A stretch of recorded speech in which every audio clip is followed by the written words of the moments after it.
और साजिद साहब इंडिया से पूछ रहे हैं, इंजेक्शन लगवाने से वज़ू टूट जाता है? बिस्मिल्लाहिर्रहमानिर्रहीम।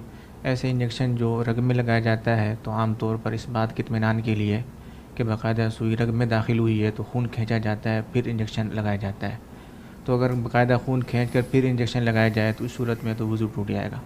लेकिन अगर रग में लगाया जा रहा है, खून खींचे बग़ैर फिर इंजेक्शन का इस्तेमाल हो रहा है तो उस सूरत में वज़ू नहीं टूटेगा। और ऐसे अगर गोश्त में लगाया जा रहा है, जिल्द में लगाया जा रहा है तो उस सूरत के अंदर भी वज़ू नहीं टूटता है। बहुत बहुत शुक्रिया। अबू उकाशा साहब पूछ रहे हैं, वज़ू के बाद दूसरा कलमा पढ़ने की क्या फ़जीलत है? अक्सर लोग आसमान की तरफ देखकर उंगली उठाकर कलमा पढ़ते हैं, तो ये उंगली उठाकर आसमान की तरफ देखकर पढ़ना ज़रूरी है? ये नबी करीम सल्लल्लाहु अलैहि वसल्लम ने इरशाद फरमाया कि वज़ू के बाद जो ये दुआ पढ़ता है, अशहदु अल्ला इलाहा इल्लल्लाह व अशहदु अन्ना मुहम्मदन अब्दुहु व रसूलुहु अल्लाहुम्मा जअलनी मिनत तव्वाबीन व जअलनी मिनल मुत्ताहिरीन, तो जन्नत के 8 दरवाज़े उसके लिए खोल दिए जाते हैं। तो ये फ़जीलत हदीस से साबित है और इस हदीस में इस बात का भी ज़िक्र है कि आसमान की तरफ देखना, ये बात भी साबित।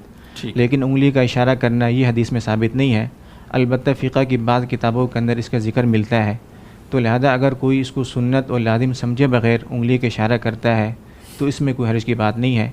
लेकिन अगर इसको बाकायदा सुन्नत समझा जाता है या लाजिम समझ कर किया जा रहा है तो फिर ये ठीक नहीं। बहुत शुक्रिया।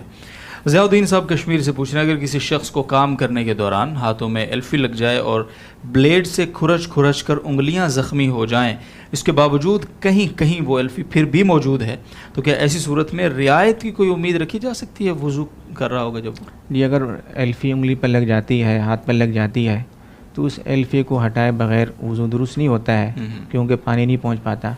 लेकिन उसमें इतना तकल्लुफ़ करना कि खाल उतरने लगे या ज़ख़म बन जाए, तो इतना तकल्लुफ़ करने से शरीयत ने मना किया है। तो जितना मुमकिन हो तो उस हद तक उस एल्फे को हटा दिया जाए, और अगर उसके बाद हाथ ज़ख्मी हो रहा है या खाल उखड़ रही है तो फिर उसको छोड़ दिया जाए, तो उसके ऊपर पानी बहा दिया जाए तो ये वज़ू हो जाएगा उसका। बहुत शुक्रिया।